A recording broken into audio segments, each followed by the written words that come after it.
Hey there, I'm your host, the Bread Pirate, and today we're going to be doing an interview with none other than the creator of Applewood himself, Garret Thompson.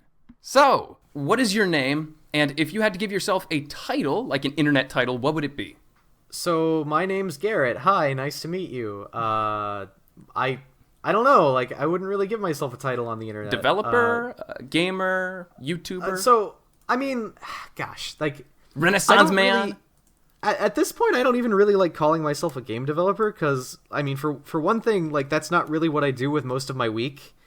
And, like, besides that, like, what I do with most of the week, like, I'm a full-time programmer for my profession, but, like, I don't really super identify with that much either, because that's, like, you know, it's work that I'm good at, but it's not necessarily, like, what I'm super passionate about doing.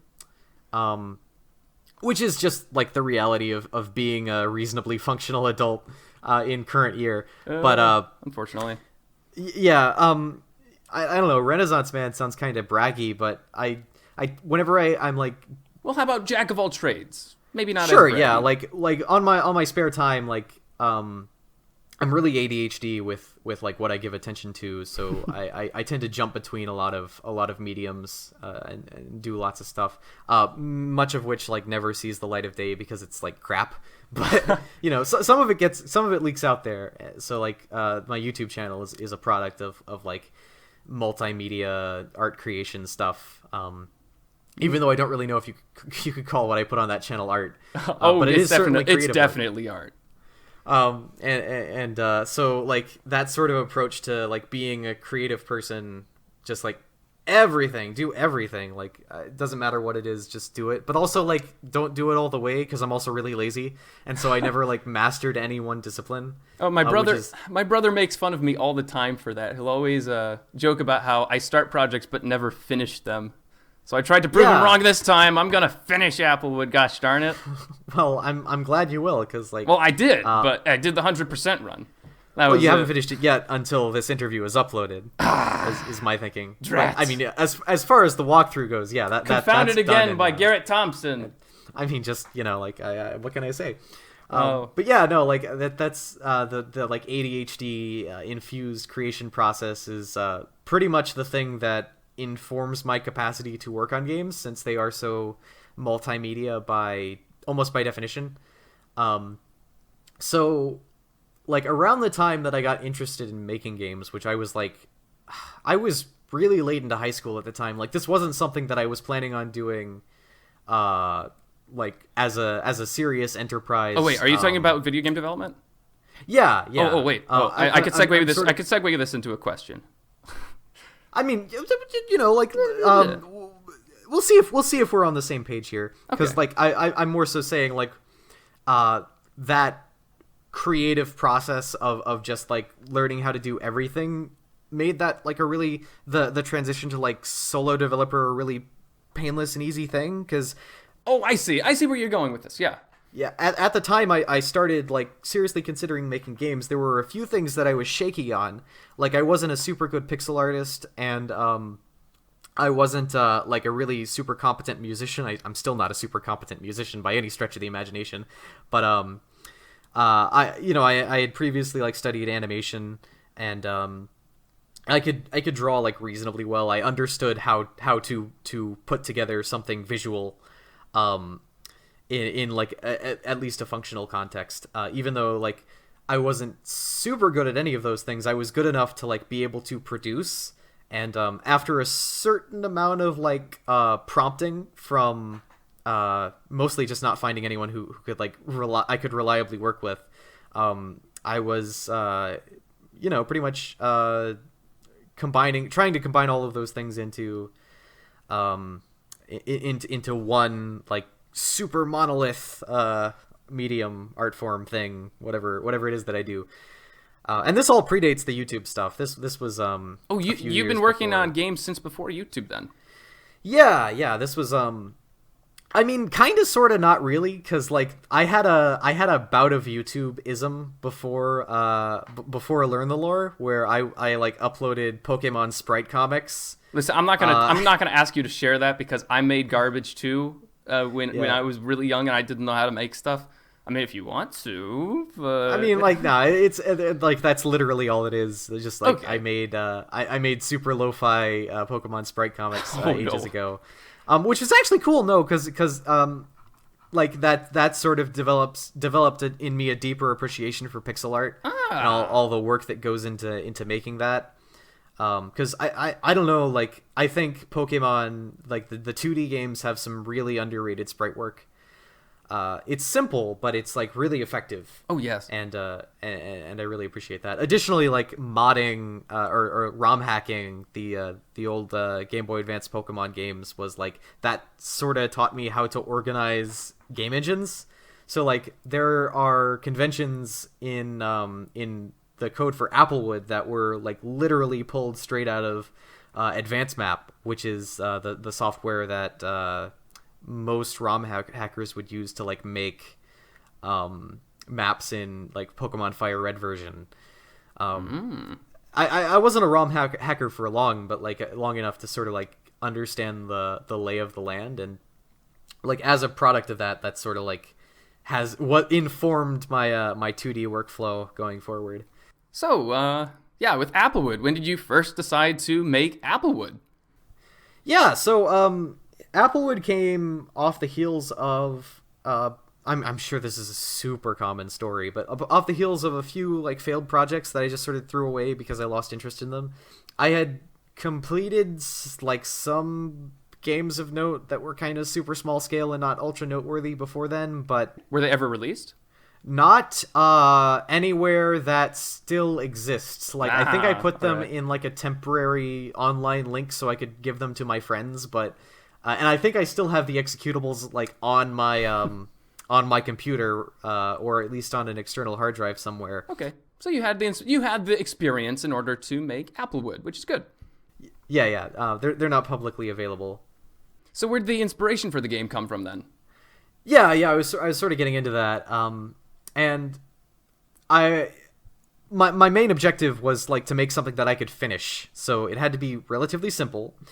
And at the time, I was thinking about ways to make, sort of a compelling adventure game that wasn't super combat heavy. I think that was sort of a zeitgeist thing at the time, because it turns out in the years since I started working on Applewood, a lot of games with that sort of as their mission statement came out. Like I'm curious, was Undertale released at the time that you started making your game? So fun story. And I say this with like immense respect for Undertale, but a few months before I started, or maybe like I forget when the demo came out. So I started working on Applewood in 2014. That minus the release date of the Kickstarter for Undertale is when this happened.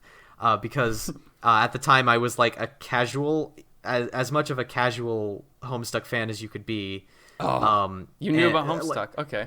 Yeah, I knew about Homestuck, and I had like read up to like being up to date with the comic, and then was just like, I can't do this anymore, it's too much, and and then I dropped it, because at that point I was like 4,000 pages in, and it was just it's too long. It became a second job to keep up with all of it. I was like, I don't care anymore. But anyway, I knew about Toby Fox as the composer of that, and in fact a friend of mine who was also into Homestuck at the time linked me the Kickstarter saying, hey, this is the composer for Homestuck, he's making a game. And I played it, and I was like, I don't really like it.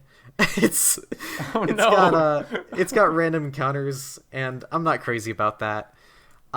Which is, now I look at that as horrifically dismissive, but... Have you played through it then?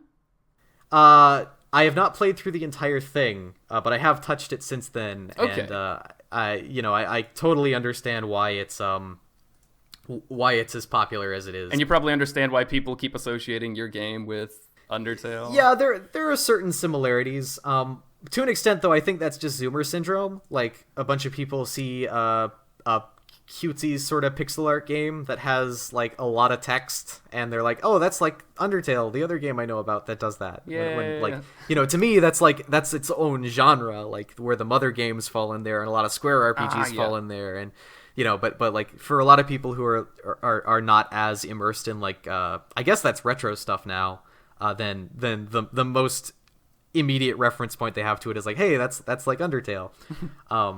but it wasn't like so like it came out and it started blowing up and it was super huge, and I was like, well shucks. If he could do it, I could do it.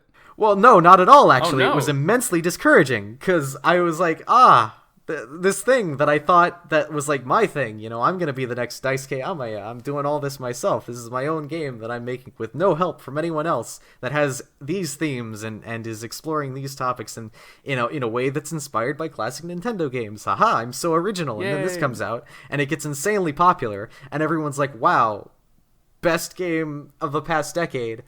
And I'm sitting over here on my half-finished, like, at the time, really terrible puzzle platformer, and I'm starting to think, maybe I've made a terrible mistake. Because, you know, at that point you realize, everything that I thought was, all of this originality that I thought was pouring out of, obviously, my ideas is super original and great, and I'm like, now I'm realizing, no, it's really not. And at that time, I'm in, like, crisis mode, because, a lot of the stuff that I was like, I can take this easy. I don't have to like work too hard on this component, because like people aren't, at the time I was planning on releasing it for free. People aren't going to judge it too harshly. But then, you know, that came out and I thought, I have no excuses now. I have to go all in on this. I have to give maximum effort. Oh, dang. So that probably tacked another 2 or 3 years onto the development. Gosh darn it, Toby. No more than 2 years, but yeah, just seeing that happen and being like, well, that exists now. Like, the bar has been raised. I've got to at least meet the bar, and I still feel like I didn't quite meet the bar anymore because it's just so darn high right now. Oh, it's so stupid high, but I think your game did a really good job at getting to that bar. I think narratively your game pushed the bar, but that's something we'll get into later in the interview, you know? Well, thank you. But yeah, that was motivating in some ways, but also really discouraging, just because like or I guess not really discouraging, but just like sort of a big reality check. Oh, like, that's the moment you realize that, you know, it's not free. If you want recognition for this, you really got to work for it, and even after really working for it, it's not all that much recognition. Which, as I've learned since then, like since sort of coming down from that narcissistic high, that there are lots of people that are way more talented than me or anyone that you or I would know about, who don't get any recognition just because we'll never hear about them. Marketing. Yeah, exactly. They're you know, the silent generation. Not really, obviously, the silent generation, but So your game didn't take inspiration from Undertale, though. Yeah, that's correct. So it took inspiration from other places. We never answered that. We're gonna have to. Right. Yeah. I think obviously Zelda. Obviously, there's major Zelda influence. I spoke a bit before this interview about like I spent a couple years before getting into game development proper writing for a Zelda fan site called ZeldaEternity.com, which is now defunct. And of course, during that time, like playing through the entire series over and over and over again, and just sort of like internalizing those design patterns. And so you can see a lot of that influence in Applewood, both in terms of like the storytelling and the themes that it explores and the way the puzzles are designed and that sort of stuff. Would it also take inspiration from the Metroid games because of its gameplay? You know, not really. No. I think if there is like Metroidvania influence, that probably comes from Cave Story more so than Metroid, because you know, I've played through Metroid, but it's not like, I never really considered it my thing. Like, I played through Fusion once and like half of Prime and then Super Metroid, and like that's pretty much it. And I like Metroid, I do, but it's not like my thing. And some of that is because it's Elias Thompson, who's in the credits for Applewood, is a really big Metroid fan.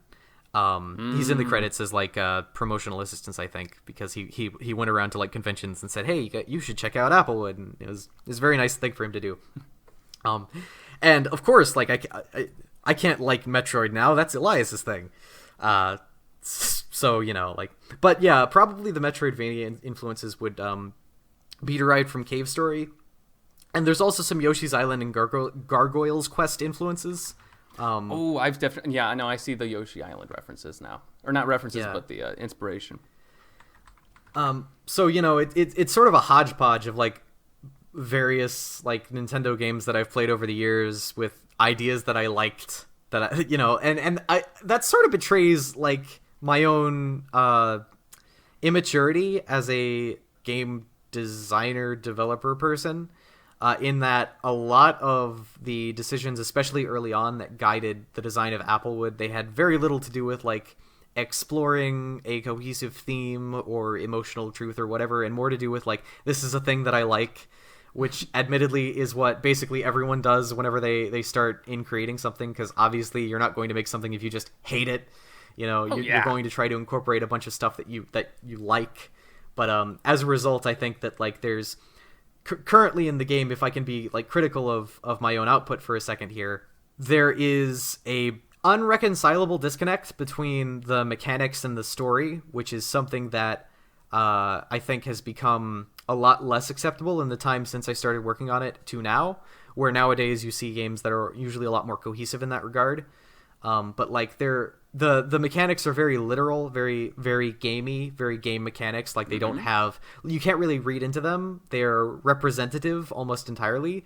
And I don't like saying this because like now this is going to, if anyone goes to play it, which they probably won't, but now they're going to go and go into this, and their impression will be that because I told them that there is nothing to read into these mechanics, that there's no meaning in them, which isn't necessarily the case.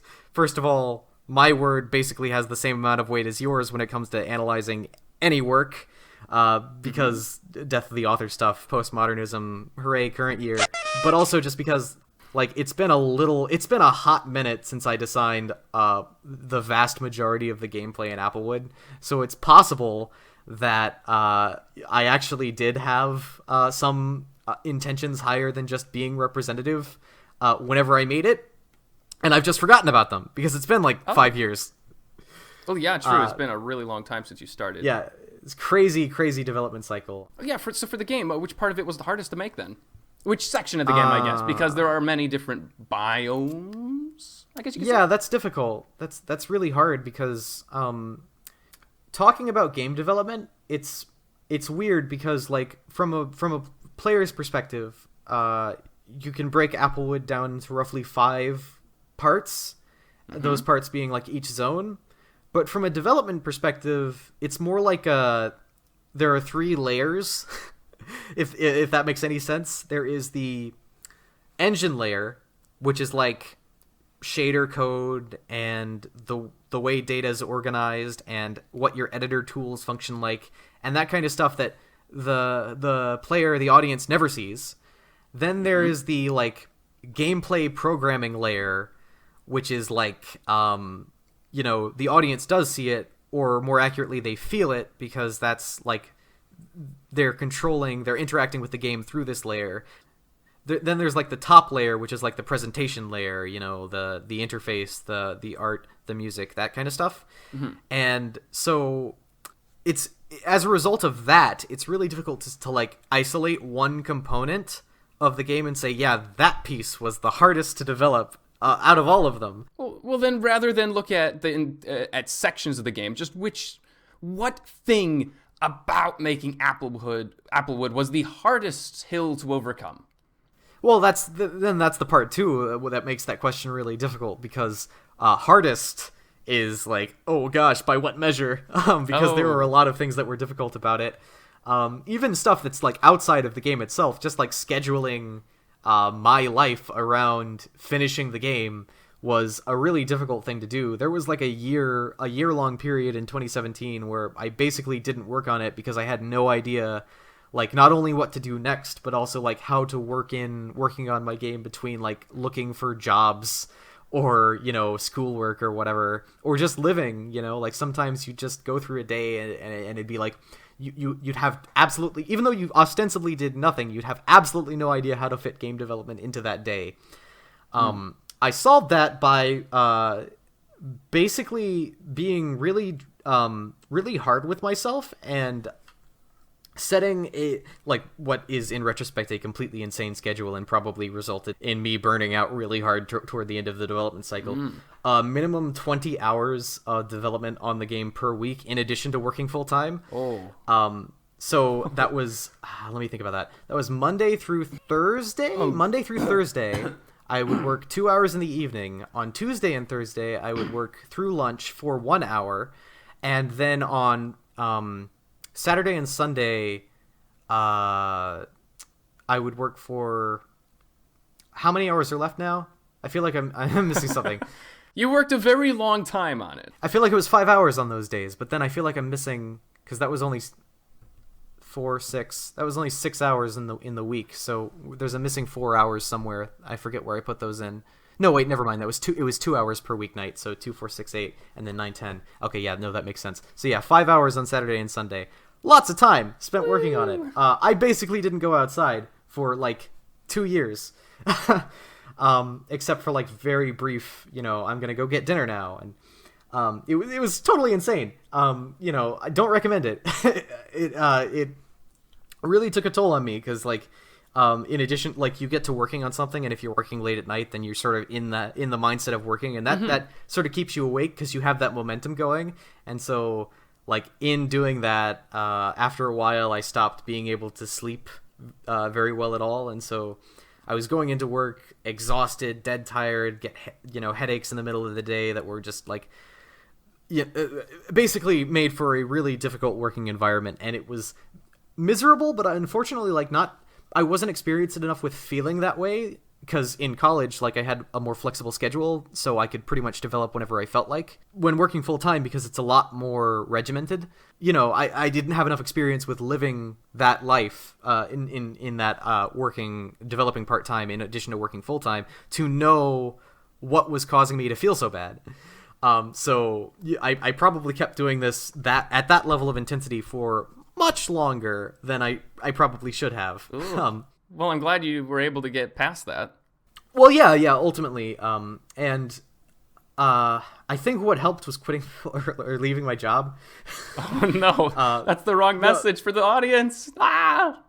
It kind of sort of, like, not really. So I hear you. At my old job, I had lined up a new job, but okay, yeah, so you had something coming up right after. Yeah, I had so like I was relatively safe about doing it. It's like, don't just quit your job into nothing. But the good thing about this next job was that it was like contract work, so I could basically just sign on to a contract at pretty much any time.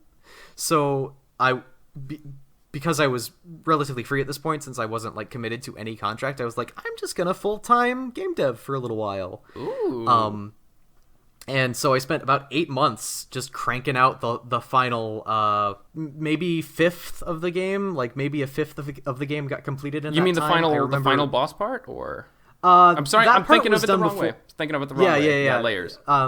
Like there was a bunch. I had to recode the dialogue system, for instance. There was a bunch of stuff that like I wanted to rehaul the lighting engine. I had to recode the player controller to allow for button configuration and a bunch of that stuff.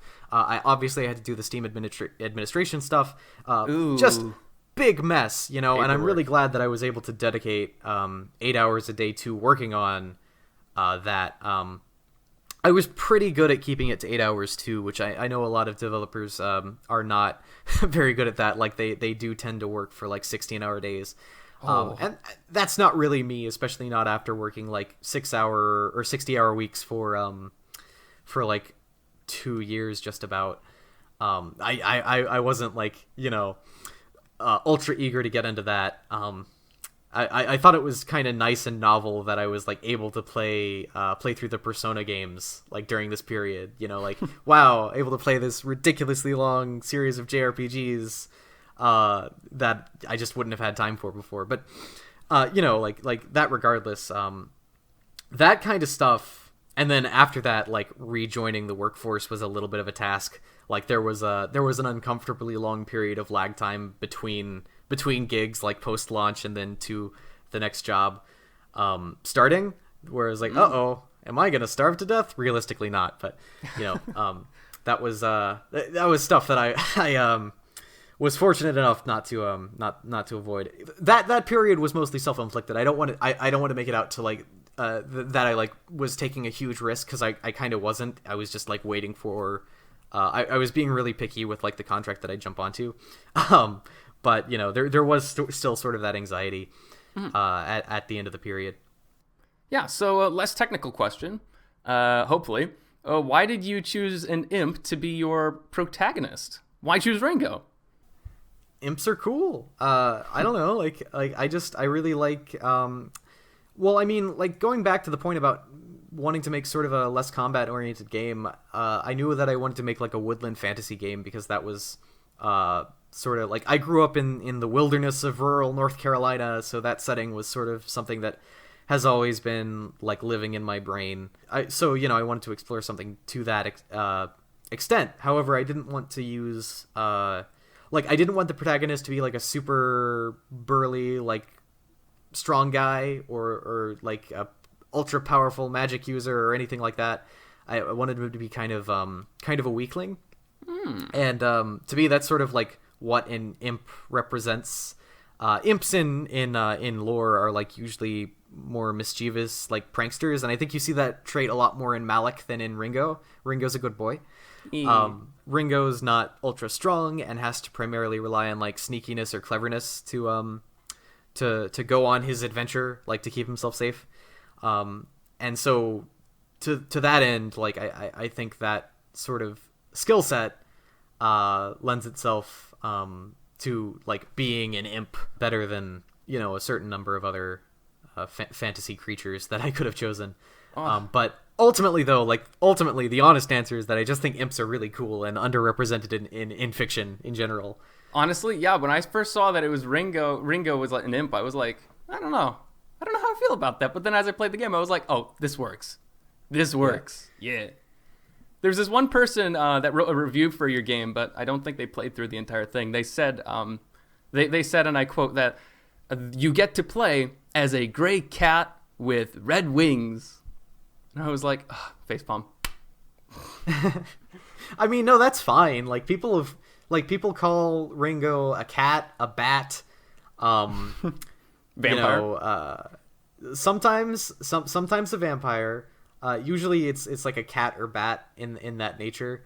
And it's the ears. Also, it's the pixel art being like super low definition.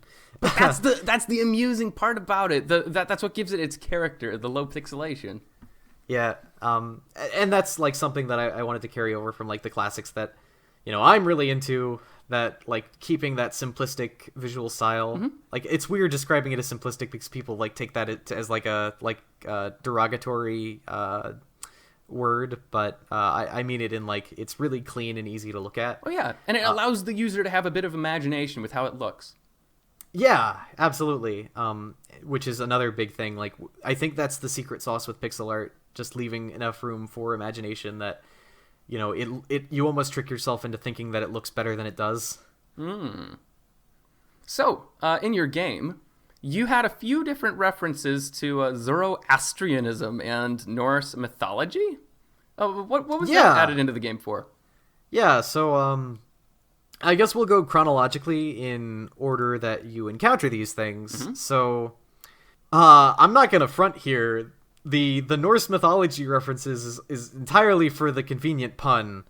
I couldn't pass up the chance to call the big apple tree at the center of the forest a Yggdrasil tree, which is a reference to the Yggdrasil in the world tree in Norse mythology, which ties all the realms together. I believe it's been a while since I've read up on that. I believe that is correct.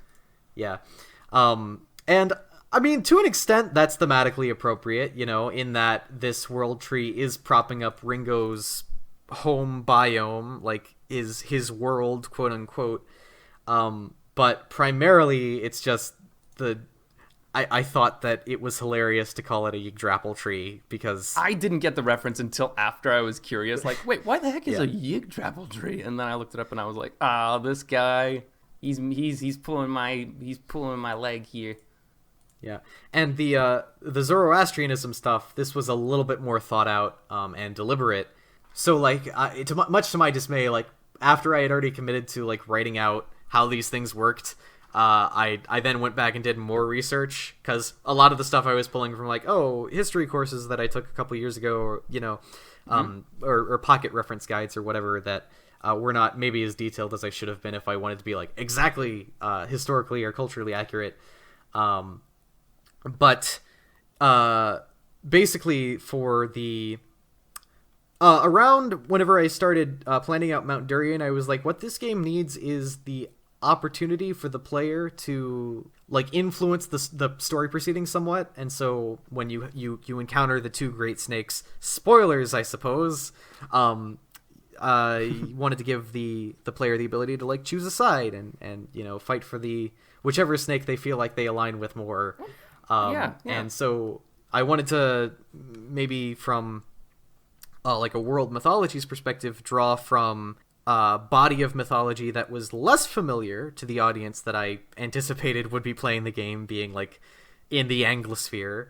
So like, you could do God and Satan, but that's really familiar. I wanted to do something that felt a bit more alien and maybe a bit more original as a result of that. And since Zoroastrianism isn't exactly a word that's on everyone's lips these days, at least not in the United States, I thought that drawing from that metaphysical setup would be neat. It was very clever. How I remember it going is like you have the creator spirit, who I think is called Ahura Mazda, although it may be called something else. I really don't remember. And the snake became Aura, just to shorten it, right? Yeah, exactly. And then you have Ahriman, who was like the opposing deity, who was like the force of darkness and destruction. And so the twin serpents are loosely based on those characters from Zoroastrian lore. Although they're a bit different because in Zoroastrianism still has the like skew being like very much a good and evil sort of struggle. Like, and here it's a little bit more yin and yang. Like these are equally valid opposing forces. Yes, and the key is a yin and yang symbol. Yeah, it is a deliberate reference there. So, and I mean, like, there's also on Mount Durian there are the paper lanterns, and the statues that are sort of and the music even I think you added some references in there. I use a in the outside exterior track I use a koto, and in Yokov's Garden, for instance, there's I've forgotten the name of it, but there's a really distinctive sounding East Asian instrument that plays in the interior section. I didn't know that. No, I actually just meant the names, but this is way better.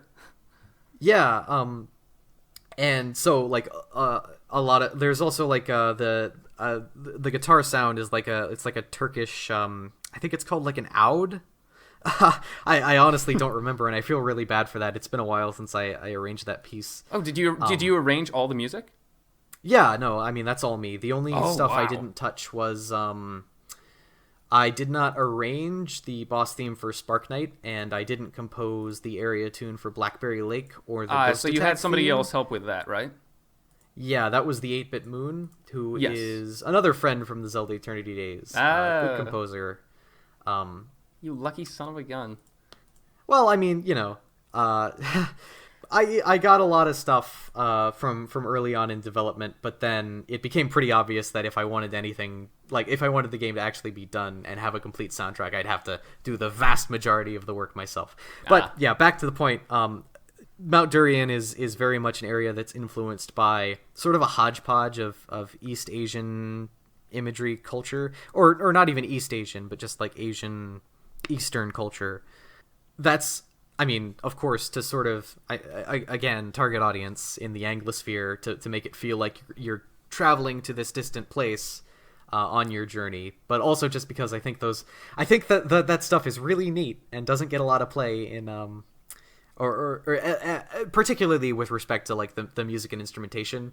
It was a great change of pace. It was interesting. Yeah, outside of like, I don't know, anime soundtracks, you don't hear a lot of like, I don't know if I should use this word, but quote unquote ethnic instruments from that part of the world. They're cultural instruments. Yeah. You also had a reference too in the final boss fight. It's amygdalin. Yeah, that's correct. This is deep spoiler territory. But yeah. So deep spoilers, guys. Amygdalin is a chemical compound found in apple seeds that is poisonous. I did not know it was in apple seeds. Yeah. And that is why the final track is called that for probably really obvious reasons now. Yeah. So do you think that the assassin is justified in what they're doing? That's not really for me to decide, because as a creator, like I'm kind of hands off on that. I think that there are good arguments for taking both sides. And but more important than taking sides is just like appreciating sort of the shared tragedy of it all, because there isn't a single person or thing involved that hasn't suffered somewhat as a result of these circumstances. I mean, at least it doesn't turn Shakespearean in the end. Yeah, I didn't want to go over dramatic. I wanted it to be kind of bittersweet, but like understated at the same time.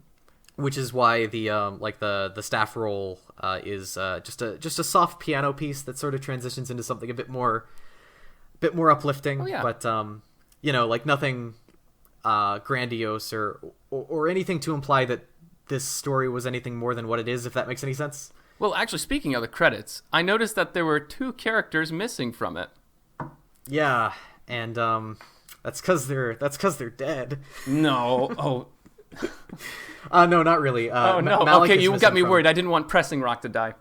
Yeah. Malik is missing from the from the credits, and so are like I don't credit the spirit or the true, the spirit. Or the Apple machine. I was thinking of Pressing Rock. Seriously, that guy needs some recognition here. Isn't Pressing Rock in? No, Rocco's in it. Yeah, and it's weird because Rocco doesn't have any dialogue in the game. He just has the sign, right? Yeah, but like he makes it a lot easier to get to Lily's house. Definitely, yeah. And he saved my life quite a few times. Yeah. Also, like, Pressing Rock is also missing at this point in the credits, and my justification for leaving Malik and the other 2 off were because at this point in the story, they're not available to come out to take a bow. And so like Pressing Rock is at the bottom of a lake in Applewood somewhere. So I'm sure Octavian goes back for him someday. I'm almost certain, but probably after these events have sort of calmed down. Octavian was such a good character. You did a good job with him. Thank you. Octavian was one of the earliest characters actually that I included in the game. Like, he was in the very earliest prototype. For the prototype for this game, which is ugly as sin, and you'll probably never see an externally released version of it because at the time I was very much a novice with working with Game Maker Studio, which is the engine that I built this in. So I wasn't taking full advantage of like the pixel perfect rendering stuff that it's capable of doing. So it's like fuzzy and blurry and like there's no parallaxing and it's just a mess. But it's like the core gameplay is there. You still pick up and throw items and float and wall jump. And in this prototype, you would go through Applewood Forest, which was like a really restrictive maze that I don't like the design of at all anymore. And you would find apples to feed Octavian because he had like washed ashore and was starving to death. And so, since you're a helper, you'd go and find him something to eat. And that's why that little nod to it is still in the game, where you have to get him an apple at the beginning. Exactly. And actually, I think in one of the early drafts of the script, I had him allude to the events of the prototype even more explicitly. But I thought that was, first of all, way too corny at this point, and second of all, way too like just for me. Like, yeah, it'd be too much of an inside joke. Yeah, exactly. So ultimately, I edited that out, but the reference still remains. So which character in the game do you identify most with? Well, they're all pieces of me. Like, okay. I try to write what I know, and if I try to ever write like from the perspective of someone else, I feel like that's going to come off as really ingenuine. So, whenever I went into like, basically everyone is like, if I'm ever trying to express some emotion or perspective through a character, that's probably something that I've felt before. That said, like, obviously, I've never been an independent business PACA associated questionably with the mafia. He wasn't that bad in the end, though. Yeah, I've never been an angry hermit on a mountaintop, although sometimes I've felt that way, holding up for 8 months, just cranking the game out. I think if I had to only pick one, if I was to answer this question and not try to dodge it in the way that I am, I would probably say Malik. Just because I've bundled up a lot of my own, fears and anxieties in him. Oh, that's really interesting. Okay, never mind. You threw my theory out of the water. Never mind. You had a theory? No, I'm game for it. So yeah, a game theory. Thanks for watching. Yeah. So your Gmail account, I think your avatar is Balloon Buddy. Yeah. And also at the beginning of the game, he's the first guy you see, and he says something along the lines of, "I hope you enjoy the game," and I'm like, this is the developer talking to us. Yeah, kind of, sort of. I mean, like I said, I definitely speak through all of the characters that are in the game, at least to a certain extent. Like, I feel like my voice, I can't help but having it come through. So, like, yeah, like, absolutely, there's pieces of me in Slug Buddy, but he's kind of, like, as a character, kind of inert and flat. Like, unfortunately, his purpose in the narrative is more to bring you into the world and to be a transport utility. So he's not really supposed to be taken seriously as a character, even though I love him to death and I think he has a great visual design. He's kind of a silly, funny joke character that is not much more than that. And, like, I think that's totally fine and valid, because if every character was, like, meant to be ultra three-dimensional, then, well, the script would probably become so dense that you'd never be able to resolve We'd all never of those finish the arcs game. It'd in take a satisfying 10 years way. to Yeah, develop. exactly. It'd become Dwarf Fortress. It'd be like, probably more accurately like Umaneko. I haven't played Umaneko. I don't know what that is. Well, now I'm it's gonna a have visual to... novel that friends of mine have been telling me to read. I'll put up a picture on the video so everyone can know what that is. But this is sort of the last question. But what are your future plans? Well, my future plans for now are to kind of... Well, I'm going to continue taking it easy. I've been doing a lot of graphics programming. It's actually really enjoyable. I quite like graphics programming now. This was sort of something that I had always dabbled in, but never like got seriously into, and now I'm doing it like at a reasonably low level, which is super fun and satisfying. It's really cool to see like buffers that you construct by hand become 3D geometry magically, and doing like matrix math and that kind of stuff is neat, and I like it, and it's fun. It's not really strictly game development, that's more like engine development stuff, but I figured now that I'm in a lull between projects, kind of sorta, it's a good time to let myself wander and explore that territory. That said, this is all for a purpose, and that's my next project, probably going to leverage 3D in some non-trivial capacity. You'll probably be hearing more about it on my channel, Learn the Lore, within the next 6 months or so, because I'm getting pretty close to being done with like a prototype, even though I'm not like forcing myself to work on it for X number of hours a week. Free demo, I have, wink wink. I mean, yeah, probably. I want to put networking in it so people can play head to head, because it's I mean, like, I'm not going to give the premise away, but it's a card game. Are there hats? Can I wear a pirate hat? Maybe not, actually. So no. Something that I wanted to mention before that was like a really difficult piece of development was getting hats in. Was like it only took like a week, but it was a torturous week, because I had to make sure that every hat matched up to every frame of Ringo animation, and there are like 300 frames of Ringo animation. Oh, so you sent me a bunch of sprites a while back, and I did a little corny animation with it. But are you telling me that you have files full of just Ringos wearing different hats? No, actually, No, because okay. that would be insanity. What I have is a file of the minimum number of different like squash and stretch states that I need for the hat to stick to Ringo in every possible Ringo animation. Oh, okay. And then I position all of those, like, it's like only 8 frames or something. It's a very small number relative to the number of Ringo animation frames. And then I position those in code.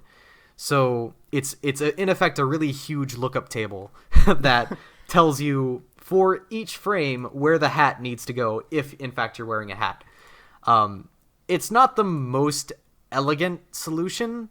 And I think probably better than that would be to like define an anchor point somewhere on, but I mean, that's technical again. But the way that I chose to implement this, and a lot of these implementation details were cascading effects from making earlier implementation decisions whenever I was a less experienced programmer at the beginning of this project, which, had downstream effects and made future implementations more difficult because of the way old code was, like all that stuff, all that fun stuff. Like we said earlier, layers. It's like an onion or a cake. Yeah. I like to think of it as a cake. It's a more appealing option. And definitely to continue like the layers metaphor, the low and mid layer of this cake are very wobbly. Like the top layer is barely hanging on. Just because I was an inexperienced programmer, whenever I in broad strokes sculpted out a lot of this, and a fair amount of the code actually after, like, in the last 2 years of development, I had to just completely rewrite because the old code was just unreliable and untestable. But yeah, like that's more development horror story stuff that I'm sure you hear from everywhere. Back to the point. I forget what we were talking about. We were talking about what your future plans are. Yeah, so you'll probably see an introduction video on my channel sometime soon for this this next project. Yes, and your channel is The channel is Learn the Lore. That is learn_the_lore. You don't have underscore in the title, do you? Actually, no, I probably don't. You don't. I'm thinking of my Twitter handle, actually. But yeah, it's just Learn the Lore on YouTube. I'm sure it'll come up. It'll probably still come up after a quick search. If not, I'll be very sad. No, I'm double checking this right. It's the top thing. Right after that is a few Applewood things, and then Sonic the Hedgehog. I don't know why that's the top. That shouldn't be there. Well, Kirby should be. Kirby. No, there's Kirby, but like consistently, it's the most commented on to this day videos on my channel it's probably Shadow the Hedgehog #1. After that, Kirby, and after that, like it varies wildly. Oh. But yeah, no, like Shadow the Hedgehog for what I think it's the meme potential, honestly. That one is just impossibly popular to this day. It's like 3 years old at this point. Well, I'm glad that's working out for you. So yeah, with your channel, do you have any plans for that either? Yeah, I genuinely do want to get back into the YouTube game, I guess, but there are a few barriers in my way that are like making me go, oof, maybe not. Because I don't know, like doing the old style of content that I did on like the Learn the Lores, which are very edited and scripted. That's very time consuming, and there aren't a lot of games that I like spending that much time in these days that make for good Learn the Lore content. If that makes any sense. No, I hear you. The games I play the most are like fighting games. Or, Sims. Yes, and you released a video similar to that a while ago. Not the Sims one, but the fighting one. And it was like the super complicated one with the math. I don't remember the game because I never played it. Guilty Gear, yeah. Yeah. Which is, I still think Guilty Gear is like a little bit, that's like the upper end on my tolerance for fighting game absurdity. I'm more of an Under Night and Birth player these days. But yeah, so like they're not super good candidates for Learn the Lore stuff, and occasionally I'll come across one, but then like the process of getting all the footage is like that's always a turn off between like trying to make games and working full time. So I'd like to do something like that, but even more so than that, like whenever I think, hey, this would make for a really good video, a lot of the time it's like stuff where I'm like, this wouldn't really fit in with like what my channel is. Because I have this horrible abstract notion of what my channel ought to be, and that's restricting me creatively because I don't want to betray all. Like I don't want people to like, oh hey, Learn the Lore uploaded. What's this? It's something that I don't something that I didn't subscribe for. And which is exactly what happened whenever I uploaded trailers for Applewood. But that's neither here nor there. And I don't want to alienate them any more than I already have by making the next thing I upload after like a year plus long hiatus being, something that is just completely out of left field. But at the same time, like, if I sort of get past that, I'll probably end up uploading more. Well, I certainly hope you do, because you're a great developer and you're a great YouTuber. Well, thank you. Yeah, and YouTube is fun. It's it just is. like it's great pastime. like, I don't feel comfortable with like running ads on my stuff. And if you want to like scale up and do YouTube, like if that makes any sense, there's like a lot of personal risk involved because you could get demonetized at any moment. Oh goodness, I watch a lot of history videos. Yeah, that's kind of scary. So like it's not something that I'm considering as like a serious enterprise, and I'm not really honestly I'm not really considering game development as that either, just because like I don't really like thinking about monetization. It's so are not, you telling like, me you hobbies. have not monetized a single one of your videos? That's I'm pretty sure that's the case. Yeah. That is incredibly admirable. That's so benevolent. I love that. Well, I would have made like what, like maybe $100 or something on the entire history of my channel. Like it's pennies. I mean, still, it's the philosophy that matters. Yeah, I don't know. Like I'm not super money motivated. But yeah, like it's maybe as a result of that, I'm also like. I'm not really in the state of mind where I'm like, I'm going to force myself to make, X number of videos this month. Like, if they come, I want them to come sort of naturally, like, because I'm really inspired to work on something. Since I don't want to treat it as, like, another job. Because, believe me, working one job is difficult enough. So, are there any last things you want the viewers to know? Gosh, like, you ask me that. Like, I have no idea who's going to be viewing this. Like, I don't know. Brush your teeth, wash your hands, take care of yourself. Invest in gold.